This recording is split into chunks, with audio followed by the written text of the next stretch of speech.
Channel को subscribe करें और ऐसे वीडियो की अपडेट पाने के लिए बेल आइकन पर क्लिक कर ऑल का ऑप्शन सेलेक्ट करें। Welcome back. क्लास 12 का चैप्टर नंबर 3 शुरू करते हैं। तो ये क्या है? आव्यूह।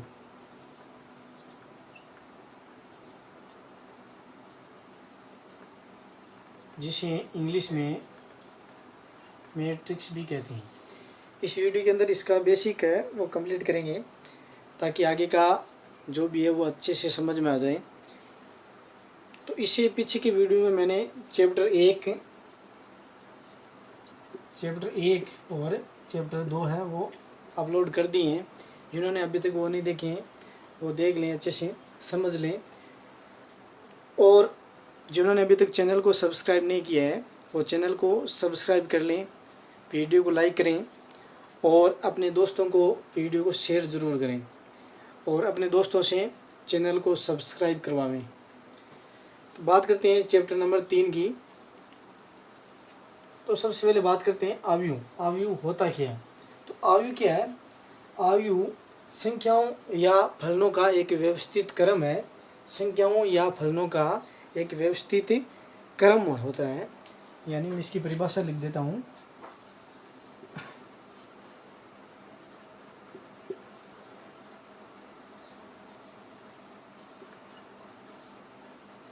आव्यूह संख्याओं या फलनों का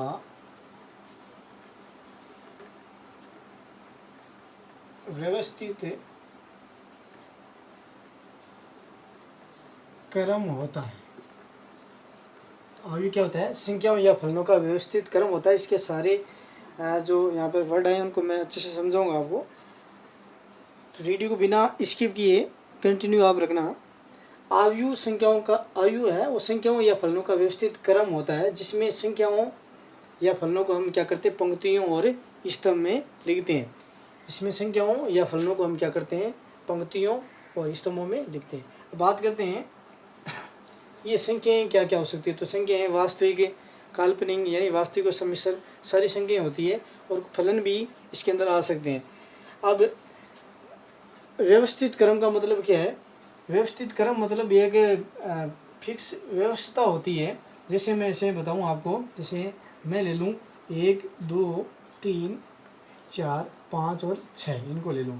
1 2 3 4 5 6 वास्तविक ये जो प्राकृत संख्या है इनको मैं ले लेता हूँ। इनके मैं व्यवस्था बनाऊँ कि ऐसे बना लूँ 1 2 और 3, इनको मैंने ऐसे लिख दिया। ये 4 को मैंने 1 के नीचे लिखा है, 5 को मैं 2 के नीचे लिखूँ, 6 को मैं 3 के नीचे लिखूँ। तो ये क्या है? एक फिक्स व्यवस्था है। इस व्यवस्था को हम क्या कहते हैं? आव्यूह कहते हैं। तो जो संख्याएं होती है या फलन होते हैं उनकी व्यवस्था करके इनको कोष्ठक के अंदर बंद कर दिया जाता है। तो ये कोष्ठक है वो कौन से आव्यूह के अंदर कोष्ठक लगा सकते हैं? तो ये वाला भी लगा सकते हैं, ये वाला भी लगा सकते हैं, ऐसे डबल है करके वो भी हमें लगा सकते हैं। यानी किसी भी कोष्ठक के अंदर हमें बंद कर सकते हैं। तो ये क्या है? फलनों संख्याओं या फलनों का एक व्यवस्थित क्रम है। अब व्यवस्थित क्रम का मतलब क्या है? जैसे मैं ये संख्या है मैंने उसको ऐसे लिखा है कि 1 के नीचे 4 को लिखा, 2 के नीचे 5, 3 के नीचे 6, इनको मैं ऐसे भी लिख सकता हूँ 1 2 3 और 4 को मैं यहाँ लिख दूँ, 5 को मैं यहाँ लिख दूँ, 6 को मैं यहाँ लिख दूँ।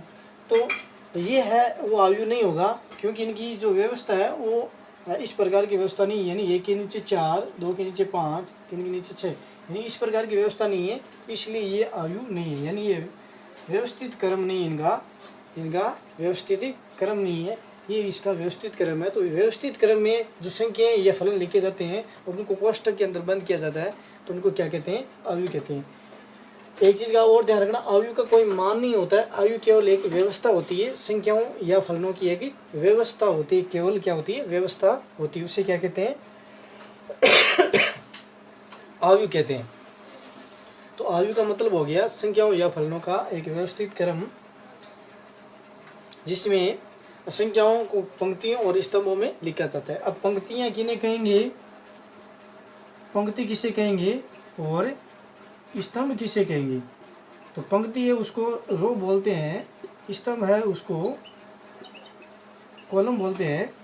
तो पंक्तियाँ क्या होती है, जो क्षैतिज यानी ऐसी जो संख्या लिखी जाती है उन्हें पंक्तियाँ कहते हैं। यानी इसमें एक तो ये पंक्ति और एक ये पंक्ति। अब बात करते हैं, ये पंक्ति आपके समझ में आ गया होगा। यानी क्षैतिज जो लाइन में जो संख्याएँ लिखी जाती है उन्हें पंक्ति कहते हैं। यानी ये पहली पंक्ति है, ये दूसरी पंक्ति है।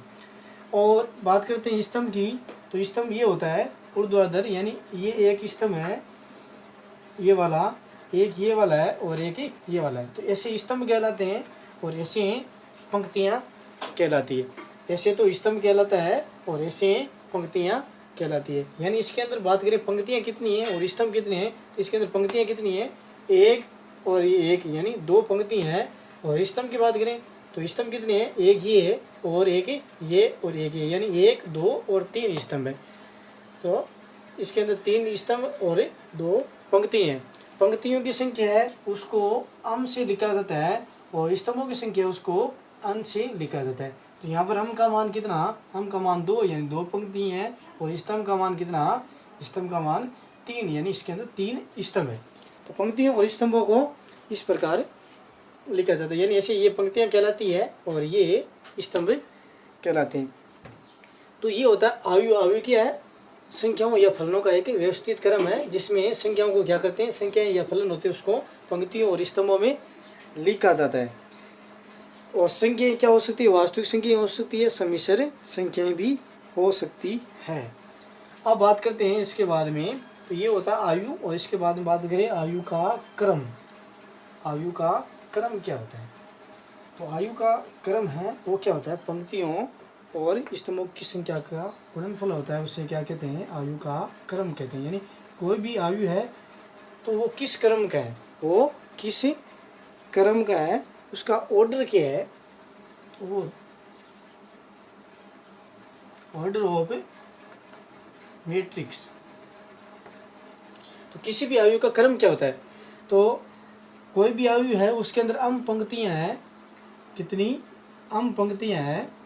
और यदि उसके अंदर अन स्तंभ है तो उस आयु का क्रम क्या होगा, उस आयु का क्रम में अम क्रॉस अन होगा। क्या होगा, अम क्रॉस अन होगा। यानी इस आयु का क्रम क्या होगा, यदि किसी आयु के अंदर अम पंक्तियां और अन स्तंभ है तो उस आयु का क्रम अम क्रॉस अन होगा। यानी जैसे उदाहरण के लिए बात करें, यदि कोई आयु है उसके अंदर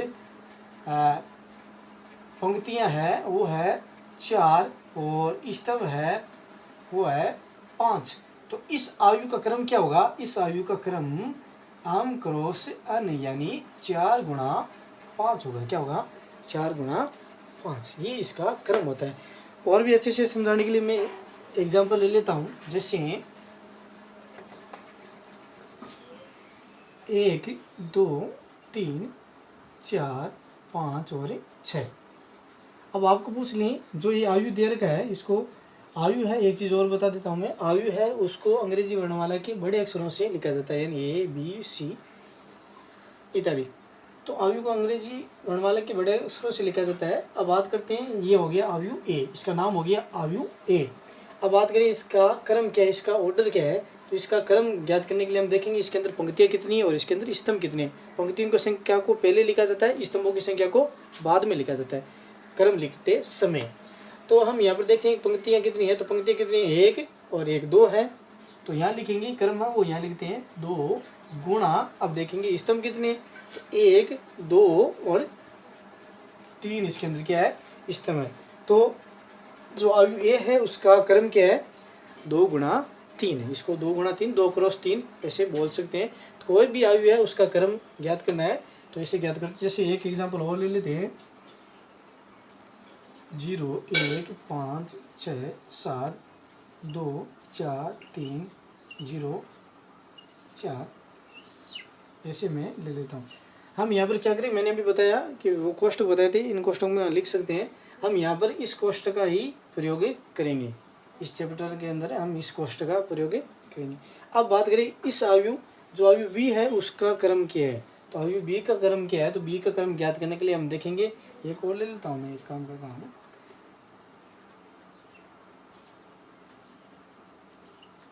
थोड़ा सा इसको बड़ा कर लेते हैं, यानी ऐसी।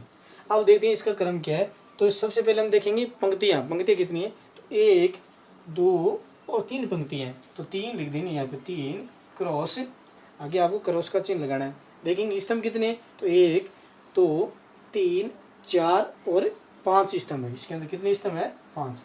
एक ये हो गया, 2 3 4 और ये 5, यानी 3 क्रॉस 5। तो अभी भी है उसका क्रम क्या हो गया, 3 क्रॉस 5। अब बात कर लेते हैं इसके अंदर आयु कितने हैं, सॉरी आयु नहीं, अवयव कितने हैं। तो कोई भी अवयव है, मैट्रिक्स है, उसके अंदर अवयव कितने, एलिमेंट कितने हैं। तो जो अवयव के अंदर जो संख्याएं होती है उन्हें अवयव कहा जाता है। क्या कहा जाता है, अवयव। जैसे समुच्चय के अंदर अवयव होते हैं, उसी प्रकार इसके अंदर जो ये संख्याएं हैं इनको हम कहते हैं अवयव कहते हैं। तो इसके अंदर अवयव कितने हैं, तो वो ज्ञात करने के लिए आप ऐसे कर सकते हो, 1 2 3 4 5 6 ऐसे गिन सकते हो, तो आपको पता चल जाएगा। दूसरा तरीका क्या है, इनका जो क्रम है, जो इनका ऑर्डर है, उनको आप गुणा करोगे तो भी आपको पता चल जाएगा कि इनका क्रम यानी सॉरी इनके अवयव कितने हैं। तो यहाँ पर ए है, उसके अंदर अवयव कितने हैं, तो हम 2 को 3 से गुणा करेंगे तो हमें पता चल जाएगा, यानी कितने हैं, 6। जैसे बी के अंदर बात करें तो बी के अंदर अवयव कितने हैं, तो बी के अंदर अवयव कितने हैं, उसके क्रम को गुणा कर लेंगे, यानी 3 गुणा 5, तो 3 गुणा 5 यानी 15। तो इसके अंदर अवयव कितने हो जाएंगे, 15 हो जाएंगे। कितने हो जाएंगे, 15। यानी पंक्तियों और स्तंभों की संख्या का गुणनफल है, वही क्या होगा, उसके अंदर अवयव होंगे, एलिमेंट होंगे। जैसे इसके अंदर 15 है, तो आप गिन के देख लो, 1 2 3 4 5 6 7 8 9 10 11 12 13 14 और 15। तो पंक्तियों और स्तंभों की संख्या है, इनको गुणा करोगे तो आपको उस अवयव के अवयव पता चल जाएंगे। और किसी भी अवयव का क्रम है वो कैसे ज्ञात करते हैं, उसकी पंक्तियाँ देख लेते हैं और स्तंभ देख लेते हैं। पंक्तियों और स्तंभों की संख्या को गुणा के रूप में लिख देते हैं। पहले पंक्तियाँ लिखते हैं, ये ध्यान रखना, पहले हमेशा पंक्तियाँ लिखते हैं और बाद में स्तंभ लिखते हैं। पहले स्तंभ बाद में पंक्तियाँ ऐसे लिख दोगे तो गलत हो जाएगा। तो किसी भी अवयव का क्रम अब आप आसानी से ज्ञात कर सकते हो, पहले पंक्तियाँ उसकी संख्या लिखेंगे, बाद में स्तंभों की संख्या लिखेंगे, तो ऐसे उसका क्रम हो जाएगा। इसके बाद में बात करते हैं आगे अवयव के प्रकार।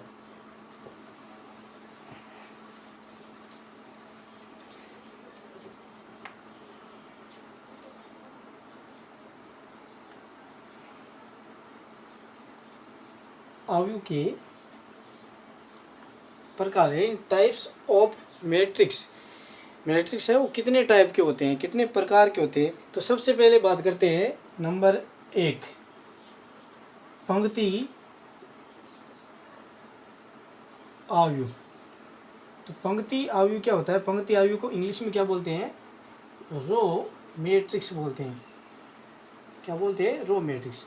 तो पंक्ति अवयव जैसा कि नाम के अंदर क्या है, पंक्ति, तो पंक्ति अवयव क्या होगा, ऐसा अवयव जिसमें केवल एक ही पंक्ति हो उसे बोलते हैं पंक्ति अवयव। क्या बोलते हैं, पंक्ति अवयव। ऐसा अवयव जिसके अंदर केवल एक ही पंक्ति हो उसे बोलेंगे पंक्ति अवयव। यानी इसके एग्जाम्पल के तौर पे मैं लूँ तो एग्जाम्पल इसका क्या हो जाएगा, पंक्ति एक ही होनी चाहिए, तो 1 2 3 4, ये हो गया इसका पंक्ति अवयव। और एग्जाम्पल लें तो आप और ले सकते हो, जैसे 0 5 10 और 12 16।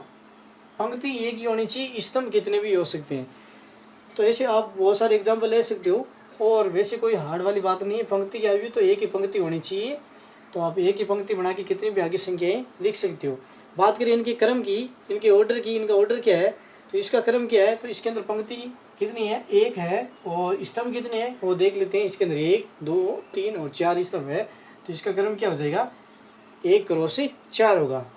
और इसका ऑर्डर है वो बात करें कितना है, तो 1 2 3 4 5, यानी स्तंभ कितने हैं, 5, और पंक्ति कितनी है, 1, तो 1 गुणा 5 हो जाएगा। क्या हो जाएगा, 1 गुणा 5। तो ये होता है पंक्ति अवयव, यानी ऐसा अवयव जिसके अंदर केवल एक ही पंक्ति हो, पंक्ति अवयव कहलाता है। उसके बाद में बात करें नंबर 2 की, तो वो क्या होगा, वो होगा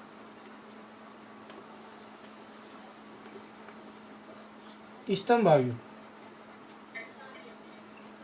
अब स्तंभ आयु उसको क्या बोलते हैं, उसको बोलते हैं कॉलम मैट्रिक्स।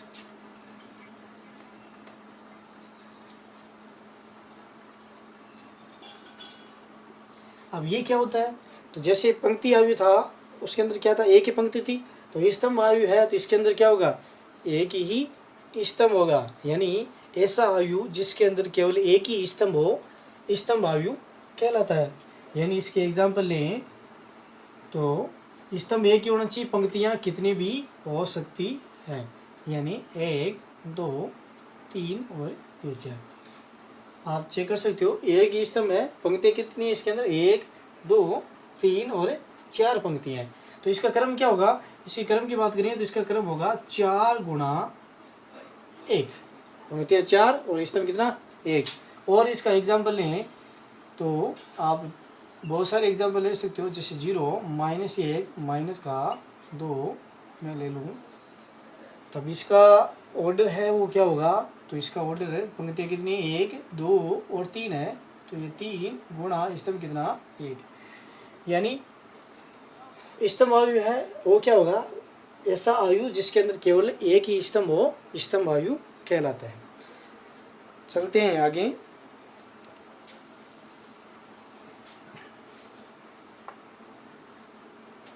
नंबर 3, ये क्या है, शून्य आयु।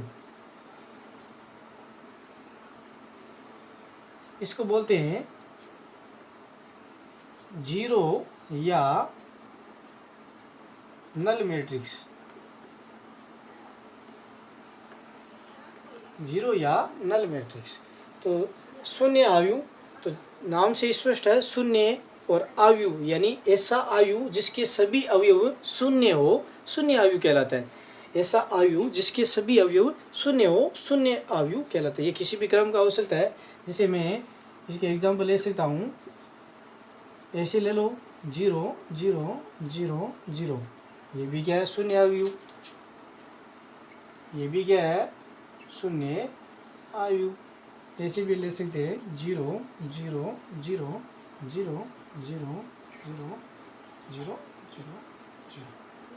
यानी कहने का मतलब है सभी अवयव क्या होते हैं, शून्य होते हैं। इसका क्रम क्या होगा, इसका क्रम, इसमें पंक्तियाँ 2, स्तंभ भी 2 है, यानी 2 क्रॉस 2 होगा। इसमें पंक्ति 1 है तो 1 क्रॉस स्तंभ कितने 3, यानी 1 क्रॉस 3 होगा।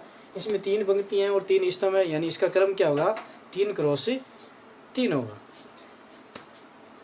चलते हैं आगे। यह है शून्य मैट्रिक्स, ठीक है।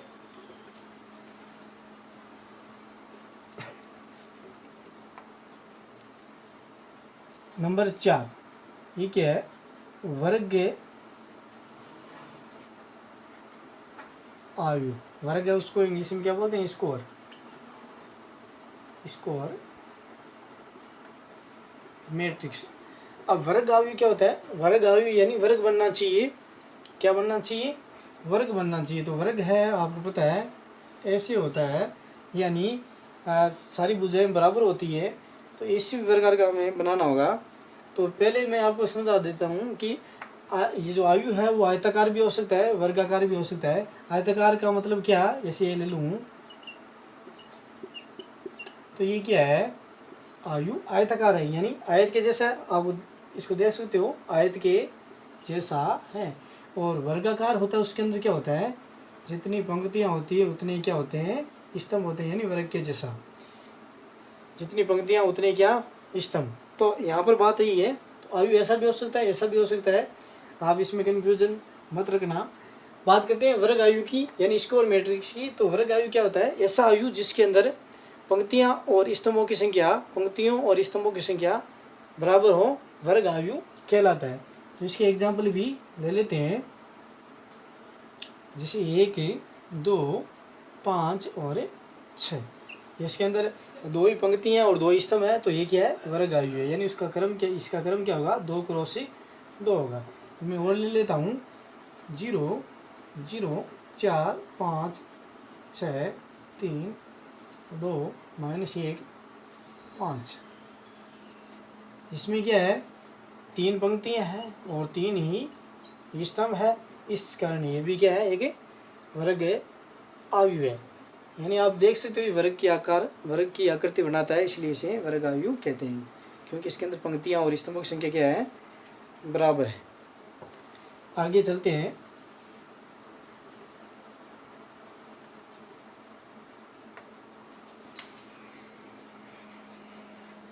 नंबर 5, विकर्ण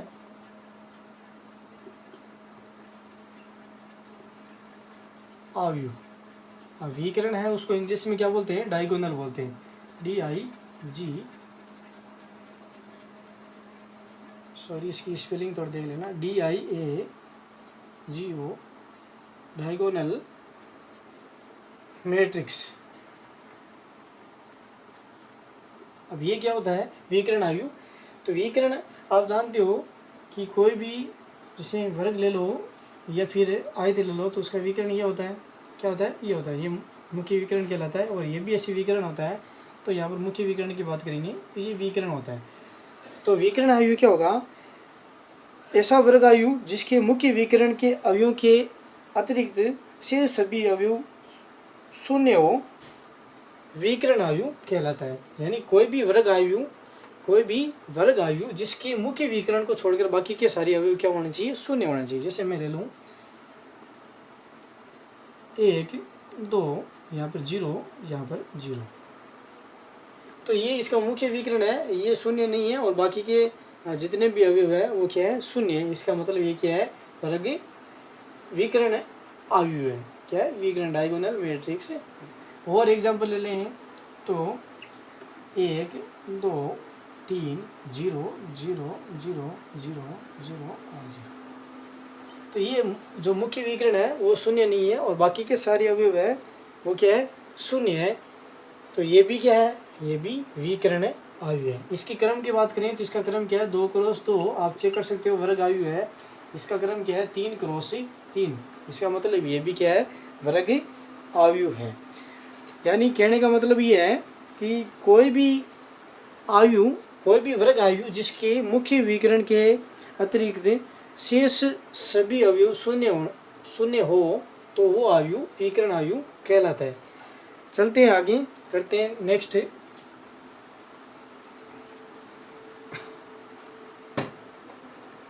नेक्स्ट है नंबर 6,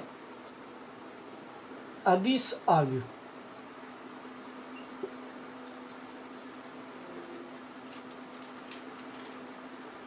तो अदिश अवयव क्या होता है, अदिश को इंग्लिश में क्या बोलते हैं, स्केलर, स्केलर मैट्रिक्स। तो अदिश अवयव क्या होगा, तो अदिश अवयव क्या होता है, ऐसा विकर्ण अवयव, पीछे क्या था, विकर्ण अवयव था जिसके क्या थे, विकर्ण के अलावा से सभी अवयव शून्य थे। तो विकर्ण अवयव आते ही बाकी के मुख्य विकर्ण के अलावा सभी अवयव शून्य हो जाते हैं। तो ऐसा विकर्ण अवयव जिसके सभी अवयव समान हो, जिसके मुख्य विकर्ण के सभी अवयव समान हो, अदिश अवयव कहलाता है। तो विकर्ण, पहले विकर्ण है उसको आप अच्छे से क्लियर कर लो। विकर्ण अवयव उसके अंदर क्या होता है, ये मुख्य विकर्ण है, उसके अलावा शेष सभी अवयव शून्य होते हैं। और मुख्य विकर्ण के अवयव है वो कुछ भी हो सकते हैं, अलग अलग हो सकते हैं। लेकिन अदिश अवयव है उसके अंदर क्या होते हैं, मुख्य विकर्ण के अवयव है वो क्या होते हैं, समान होते हैं। मुख्य विकर्ण के अवयव है वो क्या होते हैं, समान होते हैं, वो कहलाता है अदिश अवयव। तो ये एक एग्जाम्पल और ले लूँ मैं, जैसे 5 5, और यहाँ 5, यहाँ 0 0 0, यहाँ 0 और यहाँ पर भी 0। तो यहाँ पर ये मुख्य विकर्ण है, इसके सभी अवयव क्या है, समान है, और बाकी के अवयव विकर्ण अवयव होने से क्या हो गए, 0 हो गए। तो ऐसा विकर्ण अवयव जिसके मुख्य विकर्ण के सभी अवयव समान हो, अदिश अवयव कहलाता है। तो अदिश में क्या होते हैं, मुख्य विकर्ण के सभी अवयव समान होते हैं, सारे समान होने चाहिए। यहाँ 5 है तो यहाँ 5, यहाँ 5, यहाँ 10 है तो यहाँ 10, यहाँ 10, बाकी के सारे अवयव क्या होने चाहिए, शून्य होने चाहिए। चलते हैं आगे। तो आगे होगा नंबर 7, इकाई अवयव। इकाई का मतलब क्या होता है, एक होता है। तो इकाई अवयव क्या होगा, तो ऐसा अदिश अवयव अदिश आयु जिसके मुख्य विकिरण के सभी अवयव इकाई हो, इकाई आयु कहलाएगा। यानी कोई भी अदिश आयु है उसके मुख्य विकिरण के सारे अवयव है वो क्या होने चाहिए, एक होने चाहिए, इकाई होने चाहिए, तो वो क्या कहलाएगा, इकाई आयु कहलाएगा। इसका क्रम क्या हो जाएगा, 3 क्रॉस 3। एक 2 क्रॉस 2 है उसका इकाई आयु और मैं बना के बता देता हूँ, 2 क्रॉस 2 का। तो ये इकाई आयु होता है, उसके अंदर क्या होते हैं, मुख्य विकिरण के सभी अवयव क्या होते हैं, इकाई होते हैं, और बाकी के तो आपको पता है क्या होंगे, 0 होंगे। तो ये होता है इकाई आयु। यानी ऐसा आयु जिसके मुख्य विकिरण के सभी अवयव क्या हो, इकाई हो। करते हैं आगे।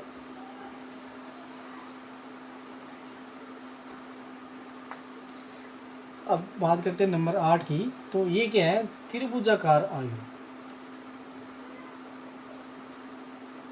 ये इकाई आयु था, उसको क्या बोलते हैं, यूनिट या फिर आइडेंटिटी बोलते हैं, यूनिट या फिर आइडेंटिटी मैट्रिक्स। मैंने इंग्लिश में लिखा नहीं था इसलिए मैं बता देता हूँ। आगे है त्रिभुजाकार आयु, त्रिभुजाकार आयु। तो त्रिभुज है उसको क्या बोलते हैं, ट्राइंगल बोलते हैं। तो त्रिभुजाकार आयु होगा वो क्या होगा, triangular matrix, TRINGLAR, triangular matrix, यानी त्रिभुजाकार आयु। अब त्रिभुजाकार आयु है वो 2 प्रकार के होते हैं। एक तो ऊपरी त्रिभुजाकार आयु,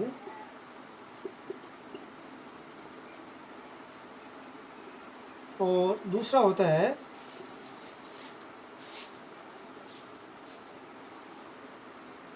निम्न त्रिभुजाकार,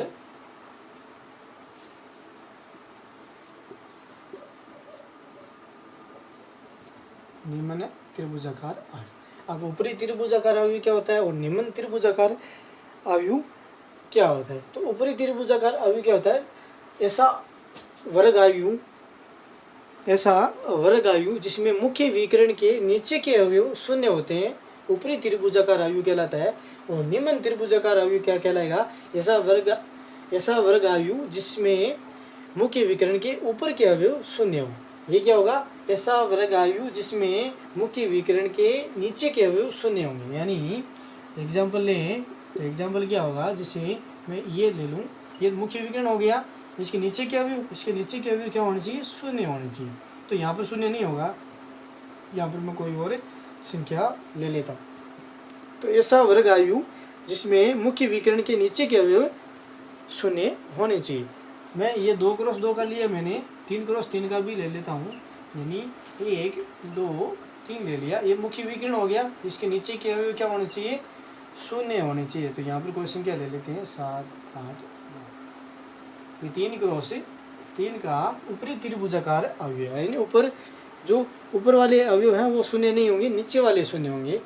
और निम्न त्रिभुजाकार अवयव है उसके अंदर क्या होंगे, मुख्य विकिरण के नीचे के अवयव शून्य नहीं होंगे, ऊपर के अवयव शून्य होने चाहिए, ऊपर के अवयव सारे अवयव शून्य होने चाहिए। यानी निम्न त्रिभुजाकार आयु है उसका एग्जाम्पल लें तो ये जैसे मुख्य विकिरण ले लिया, 1 2 ले लिया, तो ऊपर के अवयव क्या होने चाहिए, शून्य होने चाहिए। तो यहाँ मैं कुछ और संख्या ले लेता हूँ, यानी ऊपर के अवयव है वो क्या हो गए, शून्य हो गए। ये 2 क्रॉस 2 का हो गया। और एक 3 क्रॉस 3 का एग्जाम्पल भी बता देता हूँ, जैसे 4 5 और यहाँ पे 6 ले लेता हूँ। तो निम्न त्रिभुजाकार आयु, तो निम्न त्रिभुजाकार आयु मुख्य विकिरण के ऊपर के अवयव शून्य होने चाहिए, तो ऊपर के अवयव शून्य कर देते हैं। सॉरी, यहाँ पे शून्य नहीं होगा, यहाँ पे क्वेश्चन क्या ले लेते हैं, 3 क्रॉस 3 का। यानी निम्न त्रिभुजाकार आयु, तो ऐसा आयु जिसमें ऐसा वर्ग आयु, ये वर्ग आयु होंगे हमेशा, ऐसा वर्ग आयु जिसमें मुख्य विकिरण के ऊपर के अवयव शून्य होने चाहिए। तो ऊपर के अवयव शून्य है, यानी ये ऊपर मुख्य विकिरण ही है, इसके ऊपर के तीनों अवयव है वो क्या शून्य है। तो ये क्या है, निम्न त्रिभुजाकार आयु। तो ये आयु के जो प्रकार हैं वो कंप्लीट हो चुके हैं। इसके बाद में आयु की कुछ प्रॉपर्टीज हैं उनको बता देता हूँ मैं आपको, उनको आप अच्छे से समझ लेना। ये आयु के इतने प्रकार है, आप इनको एक बार दोबारा देख लेना वीडियो को रिवर्स करके। यदि आपका बेसिक कंप्लीट होगा बेसिक अच्छे से मजबूत होगा तो आगे आपके कोई दिक्कत नहीं आएगी। जब घर की नींव मजबूत होती है तो चिंता करने की कोई ज़रूरत नहीं होती है, चाहे कितनी आंधियाँ आए, चाहे कितने तूफान आए। बात करते हैं आयु की प्रॉपर्टीज। सबसे पहले इसके अंदर है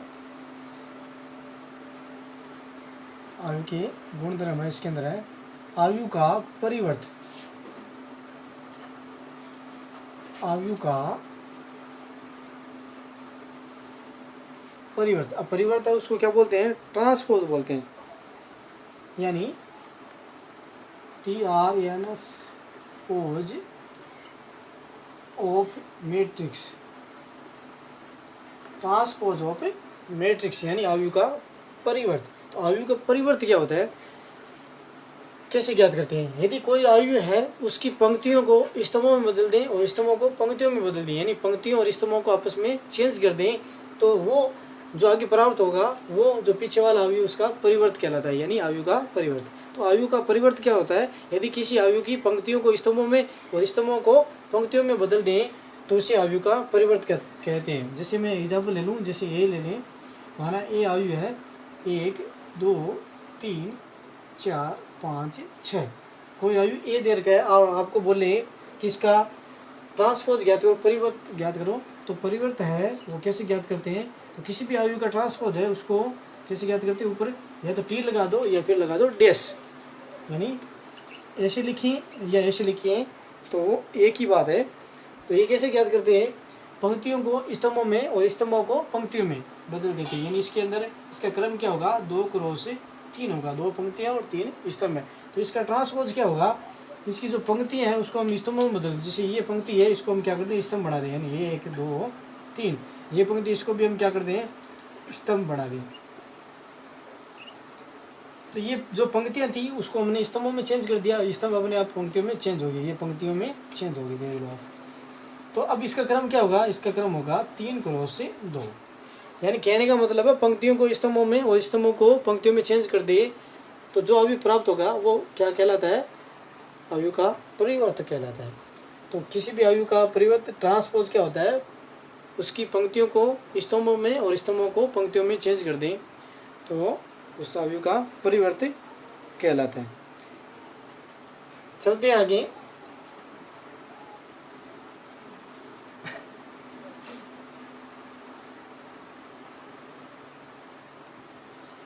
इसके बाद में सममित आयु और विषम सममित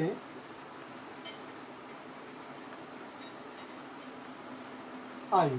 तो सममित आयु और विषम सममित आयु क्या होते हैं? सममित आयु उसको बोलते हैं सिमेट्रिक मैट्रिक्स, और जो विषम सममित है उसको बोलते हैं स्क्यू सिमेट्रिक मैट्रिक्स, यानी SYMMETRIC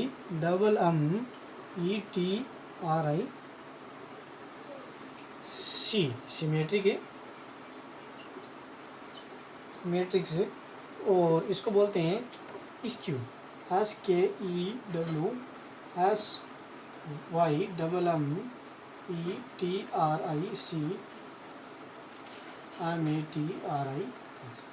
स्क्यू सिमेट्रिक मैट्रिक्स, ये तो इसके इंग्लिश नाम हो गए। अब बात करते हैं सममित आयु क्या होता है। तो सममित आयु क्या होता है?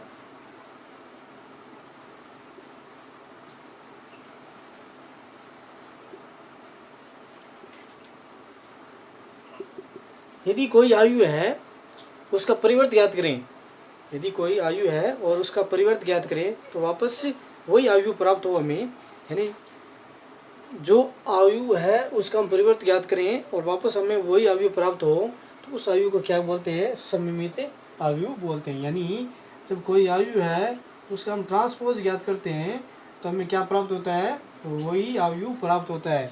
जब उसका ट्रांसपोज ज्ञात करते हैं तो वापस वही आयु प्राप्त होता है, उसे क्या बोलते हैं? सममित आयु बोलते हैं। क्या बोलते हैं? सममित आयु बोलते हैं। जैसे मैं एग्जांपल ले लूँ, ये बराबर में 2 माइनस का 3 4। इसका जब मैं ट्रांसपोज ज्ञात करूँगा, इसका क्या ज्ञात करूँगा, इसका ट्रांसपोज ज्ञात करूँगा, इसका ट्रांसपोज क्या आएगा, इसका ट्रांसपोज क्या आएगा, पंक्तियों को स्तंभों में, स्तंभों को पंक्तियों में। तो इसको मैं इसे चेंज कर दूँ तो ये 2 ये माइनस का 3, यानी मैंने इस पंक्ति को स्तंभ में चेंज कर दिया। इसको मैं वापस इसमें चेंज करूँ तो माइनस का 3 यहाँ आ जाएगा और 4 यहाँ पे आएगा। तो हम देखते हैं कि जो ट्रांसपोज ज्ञात करने पे जो हमें प्राप्त हुआ है वो क्या है, अवयव ए है। वही क्या है, अवयव ए है। इसका मतलब AT बराबर में ए है।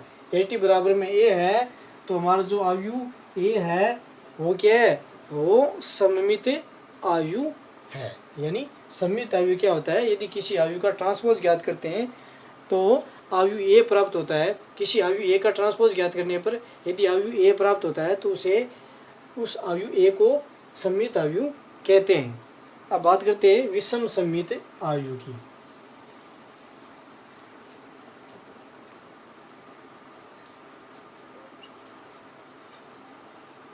विषम सममित के अंदर क्या होता है, यदि किसी अवयव ए का ट्रांसपोज ज्ञात करते हैं तो वो उसके ऋणात्मक चिन्ह के बराबर प्राप्त होता है।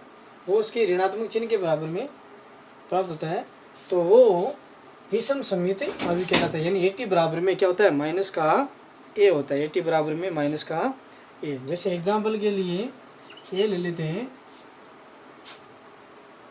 0 माइनस का 2, यहाँ मैं ले लूँ 2, यहाँ पे ले लूँ 0। 0 माइनस का 2 और 0। अब मैं क्या करूँ, इसका ट्रांसपोज ज्ञात करूँ। क्या ज्ञात करूँ, इसका ट्रांसपोज ज्ञात करूँ। तो इसका ट्रांसपोज क्या आएगा, इसको चेंज करेंगे, इसकी जो ये पंक्ति इसको स्तंभ में चेंज करेंगे तो ऐसे हैं 0 यहाँ पे, माइनस का 2 यहाँ पे, और ये है पंक्ति इसको स्तंभ में चेंज करेंगे तो ये 2 यहाँ पे, 0 यहाँ पे। तो क्या प्राप्त हुआ है, 0 2 माइनस 2 0। अब मैं क्या करूँ, यदि माइनस इसमें से कॉमन लूँ तो माइनस कॉमन लूँगा तो क्या आ जाएगा, ये 0 है उसमें से माइनस कॉमन आएगा तो 0 रहेगा, 2 में से माइनस कॉमन आएगा तो माइनस का 2 हो जाएगा, और माइनस का 2 है वो प्लस का 2 और ये 0। अब हम देखते हैं, हम इसको चेक करते हैं कि अब ये क्या प्राप्त हुआ है। अब ये ए के जैसा प्राप्त हुआ है। किसके जैसा, ए के जैसा प्राप्त हुआ है। यानी इसको हम ऐसे लिख सकते हैं, ये माइनस चिन्ह और ये क्या, ए, ये माइनस का चिन्ह और ये क्या, ए के जैसा है, यानी माइनस का ए। कहने का मतलब है AT ज्ञात किया तो क्या प्राप्त हुआ, माइनस का ए प्राप्त हुआ। तो AT बराबर में माइनस का ए आया है, इसका मतलब जो अवयव ए है वो क्या है, विषम सममित अवयव है। यानी अवयव ए को क्या कहेंगे, विषम सममित अवयव कहेंगे। ध्यान रखना, जो विषम सममित अवयव होगा उसका मुख्य विकर्ण, ये मुख्य विकर्ण है, वो हमेशा क्या होगा, हमेशा 0 होगा। तो मुख्य विकर्ण हमेशा इसका 0 होगा। तो ये होता है विषम सममित और पीछे होता है सममित। तो इनको आप अच्छे से समझ लेना। आप बुक के अंदर और भी आपके एग्जाम्पल मिल जाएंगे, उनको आप देख लेना अच्छे से, आपके अच्छे से समझ में आ जाएगा। तो इसकी जो सामान्य ये इसका बेसिक था वो मैंने बता दिया है, और आगे के जो क्वेश्चन है, एक्सरसाइज है, वो आगे की वीडियो में करेंगे। इस वीडियो में केवल इतना ही। Thank you.